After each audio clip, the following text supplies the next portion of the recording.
Today's session is about modernization, how you can use serverless technologies with end-to-end observability to really speed up your modernization cases. My name is Patrick Turner. I'm part of the product management team at Dynatrace. And today we're looking into kind of the space of serverless. What is serverless at all? So there's a lot of kind of fuss around that. We're looking into how you can optimize your cloud workloads with serverless technologies, as well as how you use the tooling around serverless, because it's a different situation, and also how you can really accelerate on your operational accelerator. So, who is Dynatrace? Hopefully everybody knows. For those who are not aware of Dynatrace, we're basically the leading intelligent and automated observability solution, especially for companies who are in a digital transformation space, and often get asked as a product manager, what does that mean? What's kind of a software intelligence company? And the simple answer I typically give to that, we try to make companies successful delivering the digital services to their customers. Since everything gets more digital, it's more critical when serving issues or serving services. If something falls apart, you immediately want to know what goes wrong, and so on and so forth. So it's really, your success is our success, basically. According to analysts, we're really leading company, whether it's Gartner, we're in the 12th consecutive year top APM vendor in this space. We have over 3,000 customers across the globe, across every industry, from banking up to startups, e-commerce, and so on and so forth. It's a SaaS solution as well. We deliver kind of an on-premise hosted offering as well, but we're embracing DevOps very much, and we do 25 major releases a year, beside all the constant updates and versioning in here. And super proud from a pretty much already older Dynatrace. We went public in 2019 on New York Stock Exchange. So, what's super important for us is the strong collaboration and partnership with AWS. AWS did not only provided us with the basis for our initial SaaS offering a couple of years back, and that was really kind of the ground base for our success, moving from an on-prem product, what we had before, into the new wave. A lot of companies in this industry sometimes refer to multiple generations. So often you hear first generation kind of APM solution, second generation, heading into a third generation. So right now, the industry is a little bit into the second generation, which is kind of a platform offering as a SaaS business, and that's where AWS helped us very much in the initial phase. Besides that, a lot of our customers use AWS, and we have a strong partnership with the product team and partnering. We have all different kinds of certifications, and we're in all the different kind of programs, trying to kind of establish observability best practices also together with these teams here at AWS. And yeah, so that's super important for us. But what makes Dynatrace as a platform and a software intelligence platform different from potentially other vendors? So there's a couple of key technologies which you might have already heard, or you will hear within this kind of session, and that sets us really apart. So the first one is the Dynatrace One Agent. So within APM, you were used years ago to have many little kind of agents, which is basically kind of a program you configure to monitor your applications. And with the Dynatrace One Agent, when it came to very dynamic and very complex applications and multiple of thousands of servers, we really looked into what needs to be changed in terms of how you can bring observability to your applications. So automation is for sure the answer to that, but also the one agent is a single kind of agent approach. You simply dropped it on your server and it starts automatically monitoring, investigate whatever is running there. So we're trying to also bring in other integrations. So as soon as you connect certain observability kind of APIs to Dynatrace, we immediately start investigating all your environments.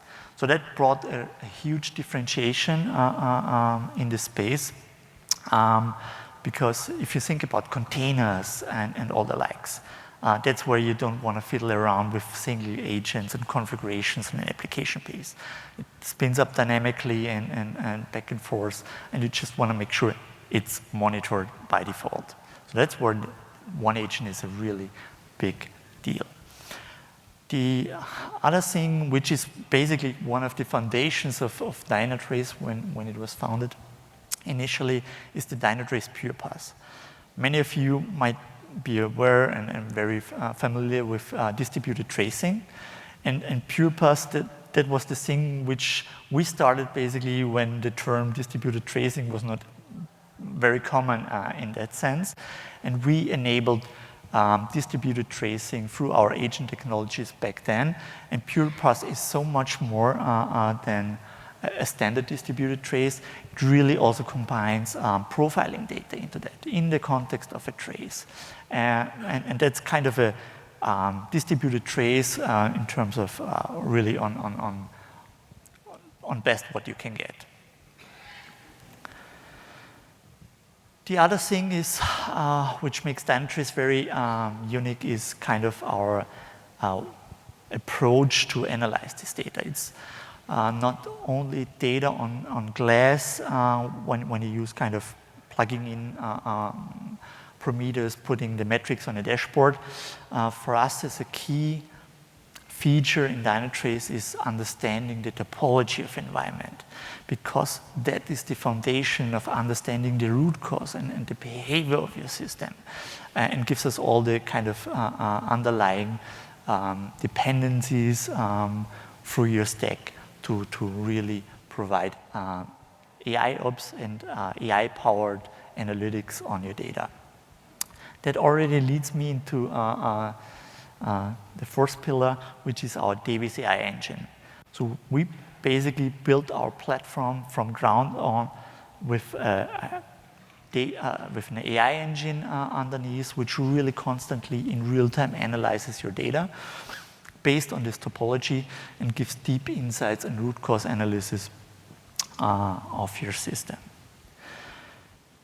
And last but not least, which has been just announced a couple of weeks back, is our new Grail engine. It's a massive parallel processing data store or a data lake with a very domain-specific or actually observability-specific data store and capability to really meet the needs of the next generations and the big company in this world where all the data flow into a single database. So you don't have to worry about which data you throw away or which one you want to keep just for observability. The goal is here really just send all the data into Dynatrace and we make sense out of this data. Because the data you don't have stored or you don't analyze, that might be the thing which is the real tipping point where you want to look into. So just wanted also to mention on the Grail topic, there's another session on Thursday from my colleague Rob Chen, who is doing a special session and also can just promote this session on log analytics with Grail, which is a really game changer. So I already mentioned serverless. For many, when they hear serverless, this is about functions as a service. So that's kind of an edge where it has been thrown into. But when thinking about serverless, this is way more. Serverless is really something where you, in a broader context, which is about not managing any servers, you just can elastically scale, maybe even on demand or fully automatically, and it's super cost efficient. So you start, it's not only for starting small and growing big, but it's also just as a kind of a thing where you want to just put the burden of managing your operations of services to the cloud vendor. So there are three major categories where I want to put these kind of serverless topics in, and it's kind of a 10,000 feet view on that. The first one is the serverless compute section. This is where it's about AWS Lambda. You have AWS App Runner, Fargate to run your containers in a serverless context. You have ECS, as well as EKS is kind of still a serverless service as seen. It really depends on the level of abstraction you want to have. So for sure, the more automated your cloud vendor is operating your services, the less freedom you have, and that's where you have the different kinds of categories of services where you want to run your workloads. The second one is serverless databases. You have DynamoDB, which is super favorite also in a kind of a context of Lambda and other serverless technologies. You have AuroraDB, and others might count into that as well, just to mention those two. And the other one category is kind of the platform services, sometimes also referred as PaaS services. So it's not about kind of terms. I just want to kind of group them together in these three major categories where you have SQS, messages, queues, SNS, API gateway. So these are services where you can connect your compute workloads, build your application structure in a fully kind of sense where the cloud vendor manages your hardware and the operations for you. You just choose a tier, manage concurrency and the like, so you can influence how they operate. You might choose the size of a certain tier, but the burden of these kind of services is on the cloud vendor. So that doesn't mean all the pain went away from monitoring. I'll come to that point later. So just to give you a concrete example of serverless applications and the different use cases. And I just wanted to ask, my timer did not start, so maybe someone can update it and give me some hints where I'm from a timing point of view. So if we take the example of different use cases in a server application, like functions as a services versus serverless containers, let me take the example of a sports streaming application. Not sure who is into NFL and football. So typically, you have kind of a regular kind of workload or load on the applications, whether you stream. Maybe on the weekend it's a little bit higher. People have more time. That's why you still have a very predictable kind of range of load on your applications. You might have also different kinds of use cases you want to serve on that application. So it's a stream, it's kind of static content, maybe some APIs. And that's where you might use containers, something like Fargate, EKS, depending how you want to optimize your workload, whether it's kind of for startup, for cost. It's really depending on the needs in here. But the key role here is, hey, you have kind of a constant and predictable load on the applications.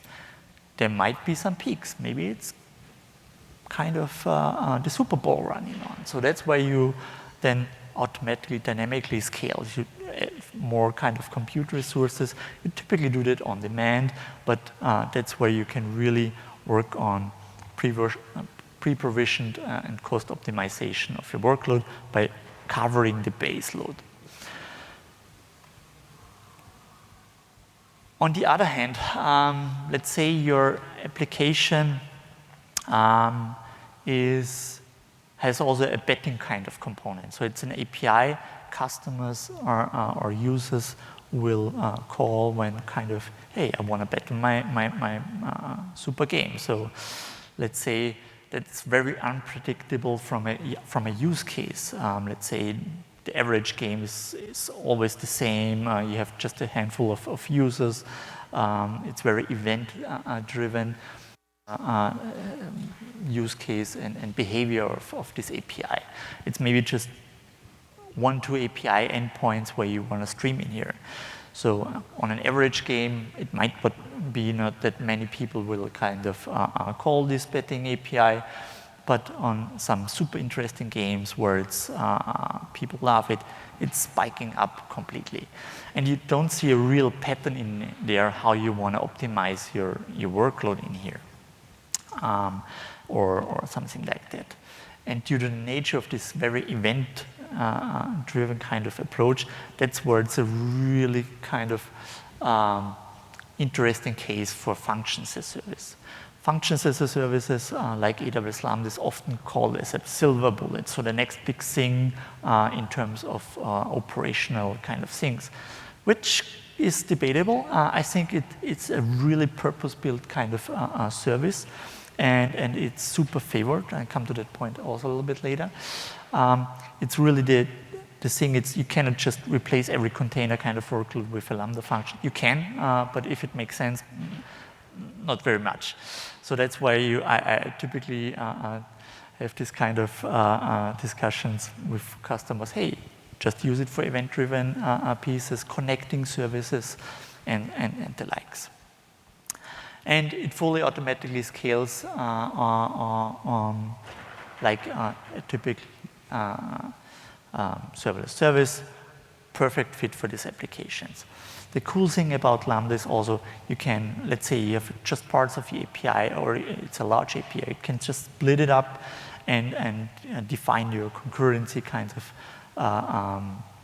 settings very differently. Let's say there's a write kind of component on the API. You want to have a different kind of scale and concurrency model on that API compared to a read API.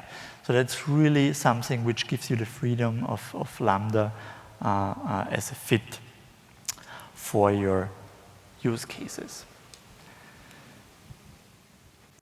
So I already mentioned Lambda is one of the favorites kind of compute server services within Dynatrace, at least from what we see from our customer base.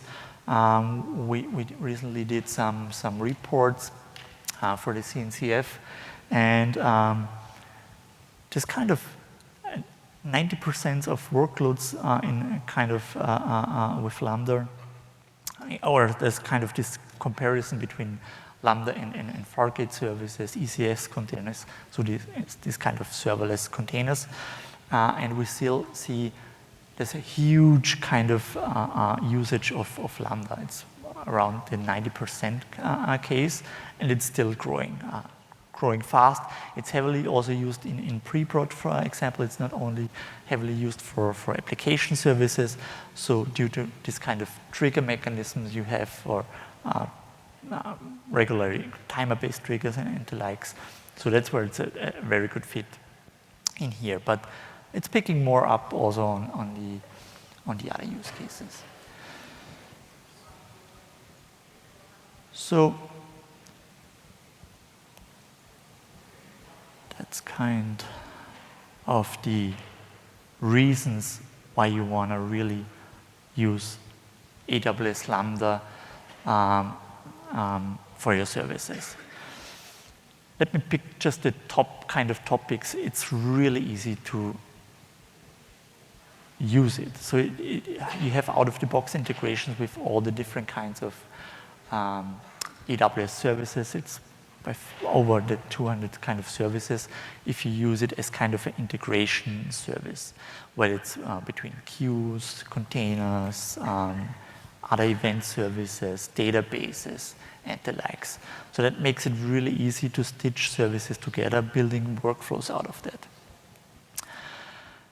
It's super easy to deploy.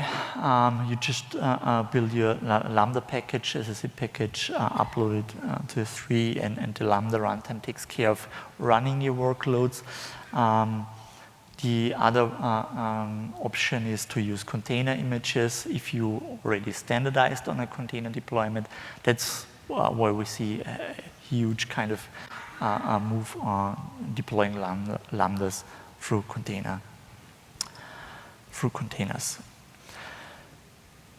And it's super easy to operate. As mentioned, AWS fully takes care about running your Lambdas, and it gives you kind of a really fine-grained way to control the performance and of your Lambdas, so whether it's concurrency, whether it's scalability, and the likes. It has an integrated security model, and for the use case I mentioned before, it's also kind of cost-effective. If you think about, hey, you just pay for it when your Lambda function is called. You don't have to pre-provision these kind of things. You don't pay for infrastructure, which is just lying around. And also super important is the Graviton capability of Lambda. So you can run your kind of workloads on standard hardware as well as on Graviton ARM-based kind of infrastructure, which gives you a 34% better price performance kind of benefit when running on Graviton. And it comes basically for free. For sure, you should test it, but typically you just switch kind of the platform. It just works out of the box.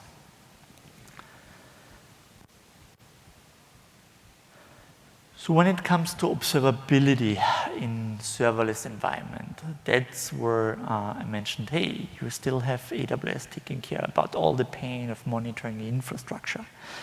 And that's true, absolutely. And it shifts the kind of complexity to a different level. With serverless environments, especially Lambda, you typically you have kind of microservice at the most fine-grained kind of level you can imagine. So the primary purpose we see Lambda, for example, is used is single-purpose functions with customers running 30,000 and more functions to serve the applications, where a Lambda function is just serving maybe a single API endpoint, like a GET request or something like that. And that's, if you imagine that on a large enterprise application, that gets a really kind of pain when you think about, hey, you have a huge application stack, and my complex architecture is calling hundreds of Lambda functions. What if I have kind of an issue in my application? Who is calling what? Which kind of Lambda function might it be? Is it an operational issue?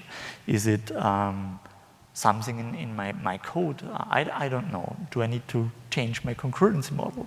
So that's where it's really hard to find the source, and you want to have kind of distributed tracing, which gives you an end-to-end view across your applications. And I'll show you afterwards how this specifically looks within Dynatrace and what this is about. With that, having so many services running, even more with serverless functions and containers, there's way more logs, way more traces you have to analyze,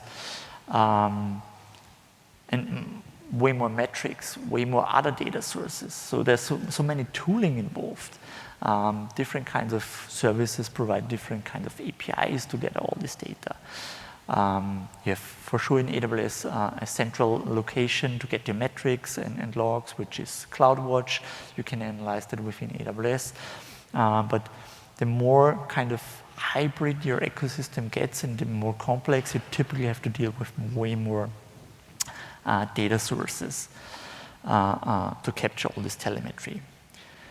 And while you get a lot of out-of-the-box support for observability from AWS, in many cases with X-Ray and CloudWatch,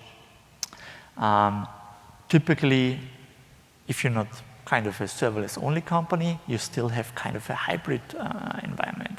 Means you have your on-prem data centers. You have kind of maybe your multi-cloud solution. You want to kind of having all the telemetry within a single source, within a single pane of glass to really analyze that. And that's kind of getting tricky with all these different data sources. You don't want to just look for the AWS kind of ecosystem into CloudWatch and the likes, because that might call something in your on-prem database. And you want to have that within a single tool platform covered. So the question is, how can we help you and how do we help our customers within using serverless and also changing how you might have monitored this kind of services before.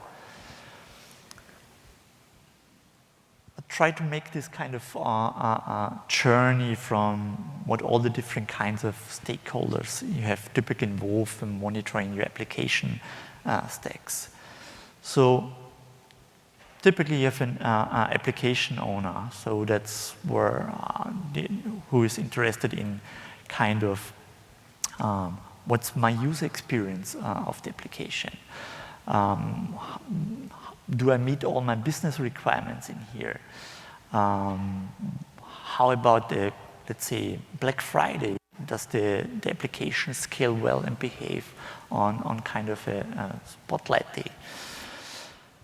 These are the questions. We have our cloud architects. They are kind of looking into what can I do to optimize my setup? How do I support my architecture to be cost effective, to be performant? How do I can meet my requirements on scale and the likes? I have DevOps engineers who really run or develop and run this kind of stuff. So they want to have really deep insights into our services, a really deep understanding on what's happening in here. Is my service impacted at all? For example, or if there's an issue, do I impact any kind of other service or team? So that's kind of where you typically have these war room situations, getting people together if something went down, and figuring out who is kind of the owner of a problem and who needs to fix that. And last but not least, a very kind of rising persona is the site reliability engineer, who really takes care about the SLOs and of your applications, whether it's infrastructure kind of objectives or application objectives. So they are looking at kind of numbers, looking what kind of the thresholds are my service wants to behave, my application, and they want to have a holistic view about the whole stack and application. So they're interested mostly in availability and the likes. What all of these personas have in common, and that's what I initially mentioned when, hey, we want to make the service our customers successful, serving better services to their customers. It's really about having kind of a new view on the stack and how they can accelerate the innovation and in their application stack. And that's typically where Dynatrace comes into play, instead of getting reactive on problems and how I can fix that and looking at data when something happens, getting into a proactive view. So our platform really constantly analyzing your kind of application stack in real time, proactively informs you if something already happened, even before customers might have been impacted. So that's kind of the move from a reactive into a proactive kind of view. And how do we achieve that? I mentioned it in the beginning. You have all these kind of telemetry sources and all the telemetry data and signals. So you might have heard already from the 3 pillars of observability, which is about metrics, traces, and logs. And there's kind of a new term on the horizon, which is called tempo. You can imagine that from the first signals, it's traces, events, metrics, profiling, and I forgot what the last one is. Anyhow, that's kind of bringing all this kind of data into one single place and analyze that. And how do we achieve that? For us, it's super important. If you look at Dynatrace, we provide currently about 600 and more out-of-the-box integrations for all the kind of technologies, whether it's through our one agent who deeply instruments applications. That means every kind of language, Java, Python, Node.js, and the likes, but also kind of different client frameworks. So with the rise of OpenTelemetry, you might have heard that as kind of a new observability standard, which comes with a lot of out-of-the-box pre-instrumented kind of frameworks. That's still not there where our customers have a need for observing data, especially if you have a third party running, how you want to observe that if it's not already pre-instrumented. So that's where our one agent comes into play, gets into the application, automatically hooks that, and really gets all the beacons and data for you. And with all these countless integrations to get you covered, that also for sure includes AWS. We have, if we talk about Lambda, we have a Dynatrace Lambda layer available. You can deploy it with a container, adding as a layer, which kind of adds with value to the extension API, getting metrics, traces, and deep instrumentation for your Lambda layers. So we have also a deep integration with CloudWatch. So once you connect Dynatrace to your CloudWatch account, we automatically pull in all the services. We pull in metadata, which is super important, also to correlate the things in terms of which tags you have in there, what kind of properties are on a specific services. And we have a deep integrations and working closely with AWS and the community and OpenTelemetry, which is about supporting AWS distribution of OpenTelemetry. So that's kind of the alternative if you have from X-Ray, for example, already built on the OpenTelemetry standard. So that's where you can really use Dynatrace to pull in all this data and also mix and match. So AWS distro and OpenTelemetry in one region really works hand in hand, so you don't have to choose between a certain kind of approach to it. You just observe it and you get the full end-to-end trace. So I mentioned all this data in here gets then analyzed by Dynatrace and gives you the end-to-end visibility from a single user click in your mobile application, your web application, down to your database and whatever is in between there, whether it's an SQS message, whether it's a Lambda, whether it's hundreds of Lambdas. It's really getting the distributed trace from the single click or from a service A to service Z. And with that understanding, it's not about understanding single traces and transactions. The power of Dynatrace and the automatic analytics, if you have thousands and thousands of services, you don't want to look into single traces. You might need that for troubleshooting. The real key is to have a holistic automatic understanding of your distributed traces what we call the service flow, which does aggregated analytics based on top of this distributed tracing.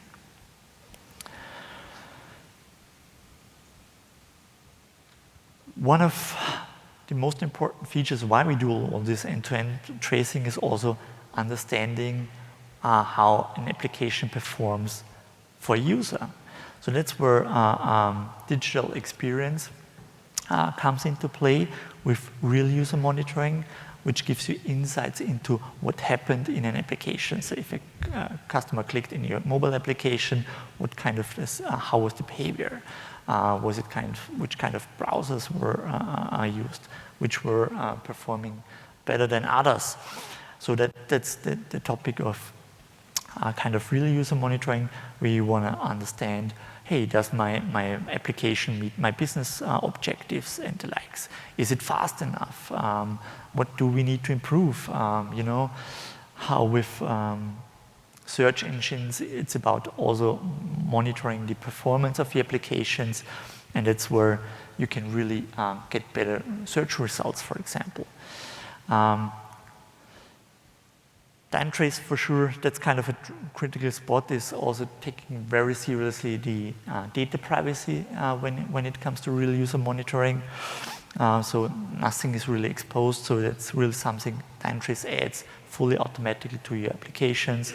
No need to manually instrument any of your applications, and still takes care that no privacy data are leaked. The second feature within digital experience is kind of session replay. You can imagine that as kind of creating a video from what a customer's journey through an application was. So you can see really every screen from every click to really understand what the user has seen within his application, whether it's a web application, whether it's a mobile application, that gives you understanding into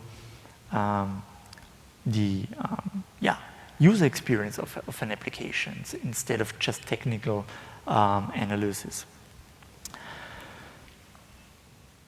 And last but not least is really the automatic analysis of your environment.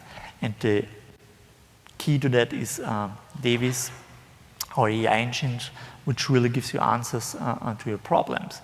And in terms of problems, these are not only alerts based on thresholds or something like that. Dynatrace Davis really adapts dynamically to your services, understands baselines, how a service behaves performance over time. It includes kind of seasonal changes and pinpoints issues as far as it can analyze and understand a specific problem and pinpoint to the root cause of that. So that's really getting away of noise in your environment. So that was a lot of slides and introduction on that. I would make it a little bit more exciting, also for me, getting into a live demo about all that stuff. Here we go. Awesome. So I already mentioned all these integrations. We make it really easy for you to enable this observability, because also this 600 out-of-the-box integrations are really hard to find. So we have an easy entry point in Dynatrace.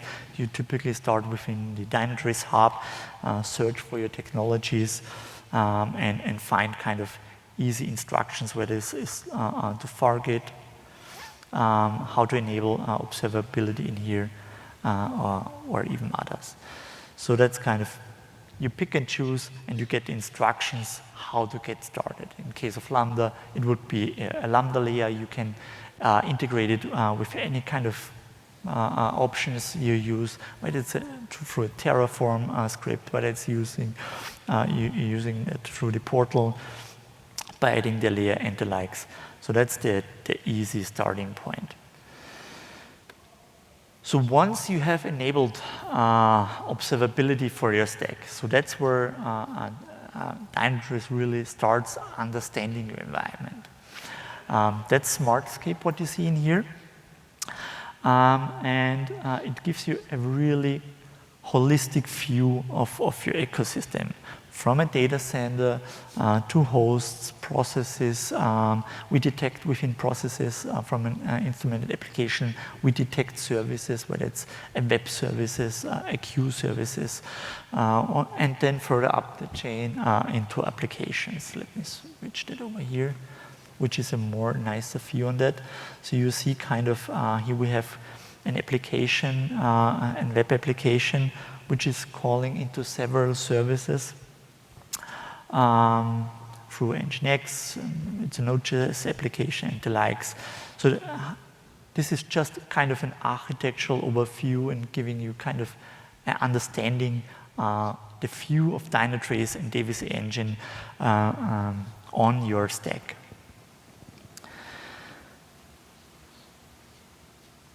So let's switch over to a more AWS-specific screen. So that's kind of when you connect Dynatrace to your AWS account. So you just provide kind of credentials to Dynatrace, and we immediately start investigating your account, at least as far as you have given permissions to. And you see already here a couple of key services we monitor out of the box. So we don't, we give you the full kind of configuration options to let Dynatrace monitor whatever you want. We start with a good out-of-the-box setting from what we know is the most important for our customers, like EC2, RDS, DynamoDB, Lambda, and the likes. So in here, you see, for example, kind of insights, how many EC2 instances you have spun up on certain regions with out-of-the-box kind of insights in here. The same is true also for Lambda. You see some kind of differences in here, kind of looking at your Lambda layers. Here we just have 6 ones. Some are kind of monitored through the CloudWatch integrations. And one of these kind of services is already instrumented with the Lambda layer. So that kind of Lambda gives you way deeper insights than just metrics. And let's jump into that one. That's kind of a combined view of all the telemetry signals you see for Lambda functions, which is super critical. Instead of jumping around on different kinds of tools and sources where you view all this data, we give you a combined view on your Lambda environment function. So that starts from easy properties, whether it's regional infos, where you have running, what you were running, what kind of language you were using, and the likes. Also capturing logs and the tags in here. In the very beginning, you see, for example, the instrumented service metrics, and below you see kind of resource utilization metrics. That's kind of the different level of instrumentation of your Lambda function you see, because it's super critical, especially in a fully managed service like Lambda. When you have an instrumented application, it might be the case that your runtime underneath, the Lambda runtime, never calls that function because it already crashed underneath. So you might don't see all the distributed tracing flowing you through your Lambda because some kind of calls have been just aborted. That's where it's super important to also pull in CloudWatch metrics, for example, like you see in here. How many, what was the duration, how many invocations you had. And it's kind of the difference between an instrumented application and just looking at your functions. So we do all baseline all this kind of data you see on the top left, also kind of giving you percentiles out of the box of the response time of your Lambda and the likes. We calculate automatically how was the reliability of your functions.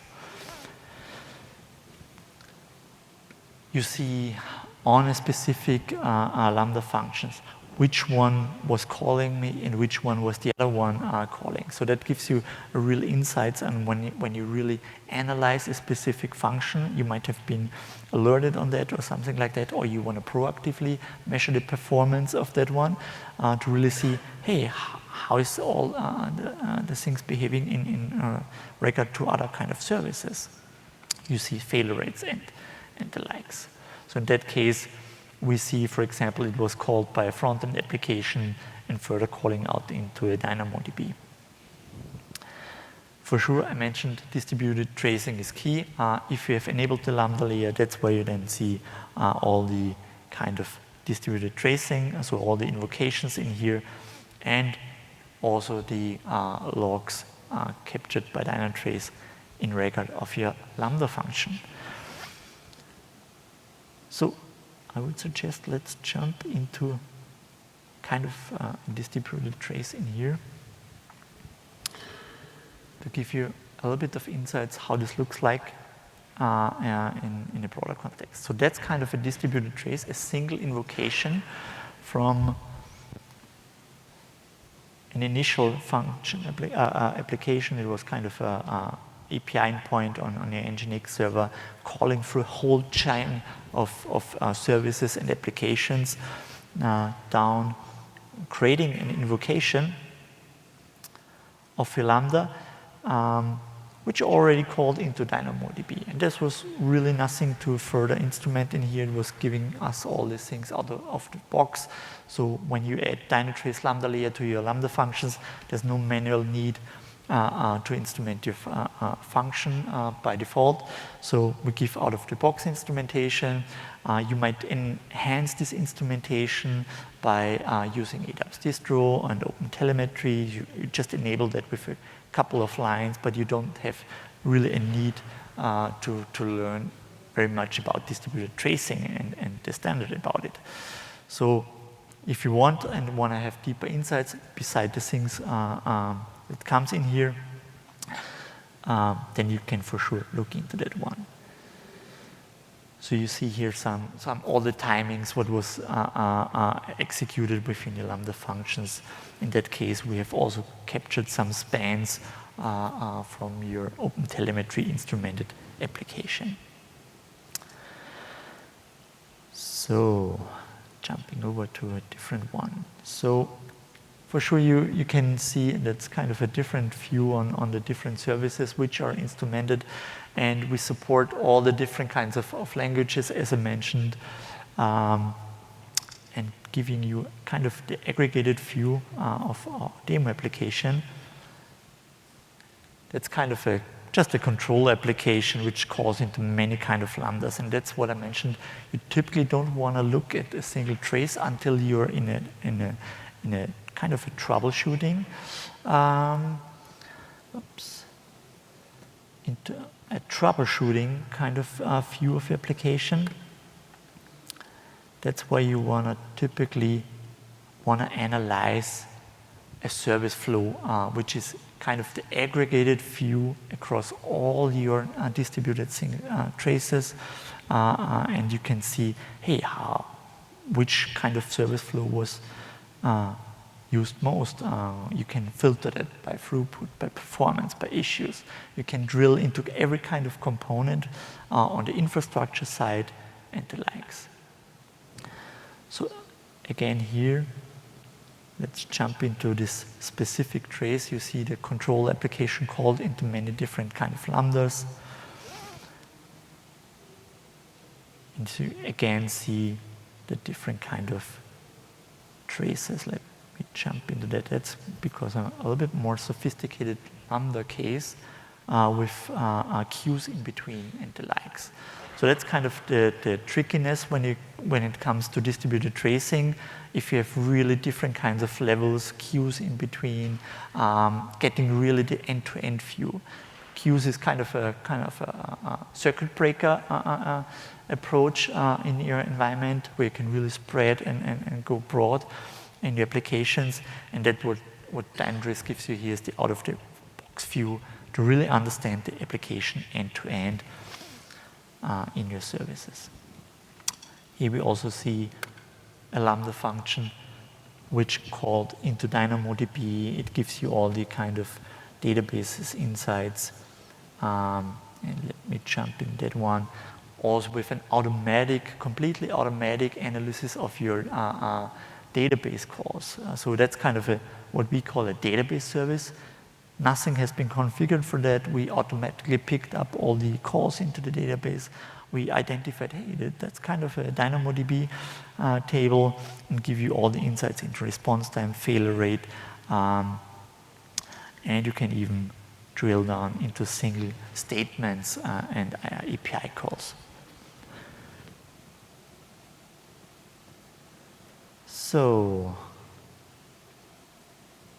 all this is great. Something I wanted to mention here as well is one of the big topics of Lambda is the cold start behavior. So what Dynatrace instrumentation does as well is giving you flagging automatic cold starts of your Lambda function, and that's kind of very important key telemetry to understand behavior. So you can even then jump into kind of analysis views to understand cold starts. Oh, just wanted to use the other one. So that's kind of where you see which kind of calls were used, were done with a cold start, having an impact of the response time of your Lambda function and the whole application. And while this chart is nice, it's not really helpful. We just saw, hey, there are some cold starts, but since we flag all this kind of data in context of all your other data, you can then drill down into specific analysis. You can drill down into exceptions analysis of your functions. You can drill into single distributed traces filtered by cold starts, giving you just the calls which had an impact with cold starts. But as well, jumping back to, let's say, the service flow, understanding how your transactions behaved just with cold starts, where you see, okay, there's way more response time burned on those. Perfect. All this is great. We have all this data in Dynatrace observing your Lambda functions and serverless containers. You can proactively monitor that and drill into the behavior of the application. But in a very complex application, you don't want to analyze all this data all the time. You typically don't want to watch all the time a dashboard, react on that. As mentioned, you want to get in a proactive manner. That's where Dynatrace problems and Davis AI engine comes into play.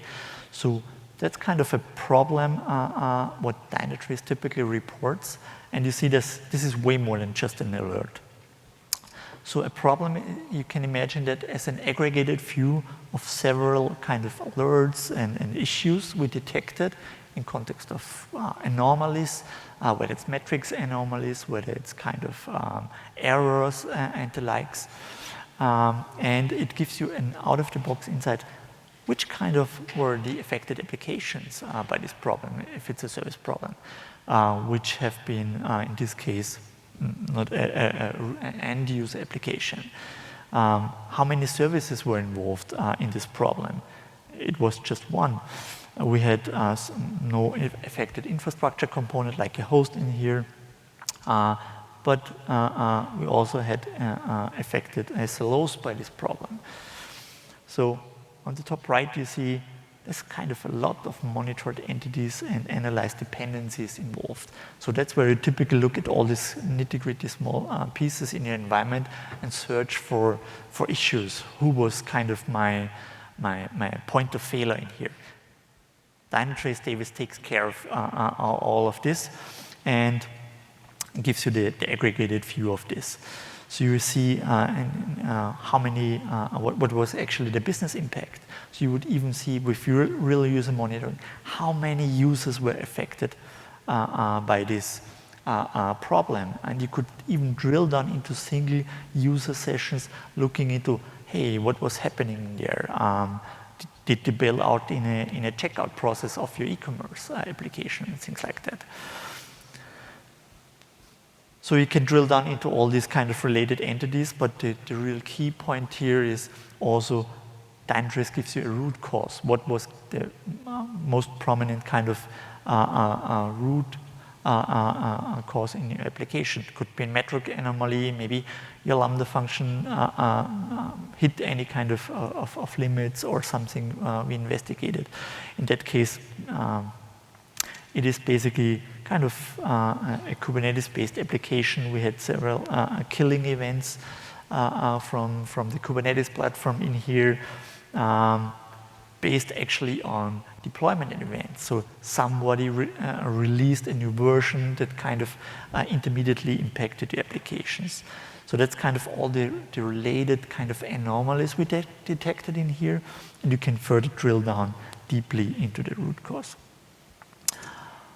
of that application. So the real cool thing is, which typically works very well, explaining how this behaves. So you have kind of a time machine on this problem, what happened in here. And that's where typically you can even replay that over time. So let's say if you click the play button, you see how this problem evolved. You have one single failing component, and then you have all these flowing components in here. And you see on the right, that's where you typically get all the alerts from all these different kinds of data sources and telemetry sources. I have a threshold hit here. I have kind of failure events over here and the likes. And Dynatrace brings that into context, analyzes that, and gives you a single combined problem on that, which makes it really easy to avoid this kind of war room situations because you know exactly what was the failing component.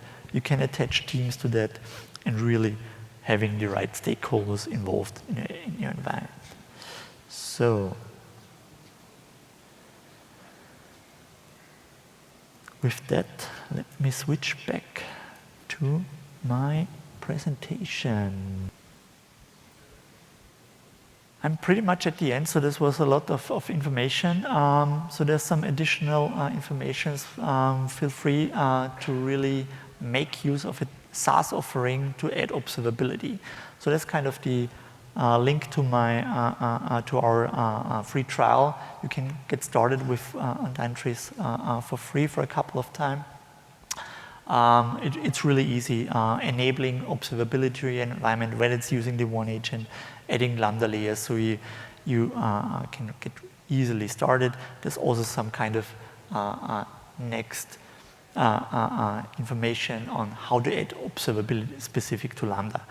I also can just recommend, give us a visit at the booth. We can dive into any kind of these topics, whether it's Lambda, containers. We have a lot of demos prepared, also a lot of swag, so it's really worth having a visit on our booth. So you've seen in my session, when it comes to end-to-end observability, observability, how it has been done the last couple of years, that was kind of a reactive way, and you want to move into a proactive way to really optimize your workloads.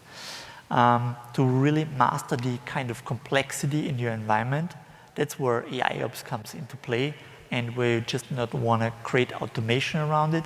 You want to use systems which are fully automated, whether it's from adding observability as well as using automated analysis on this data. And for sure, you want to have all this data in a single place to really enforce collaboration between the teams and avoid any kind of pinpointing to others. So thanks very much for your attention. It was a pleasure to be on the stage.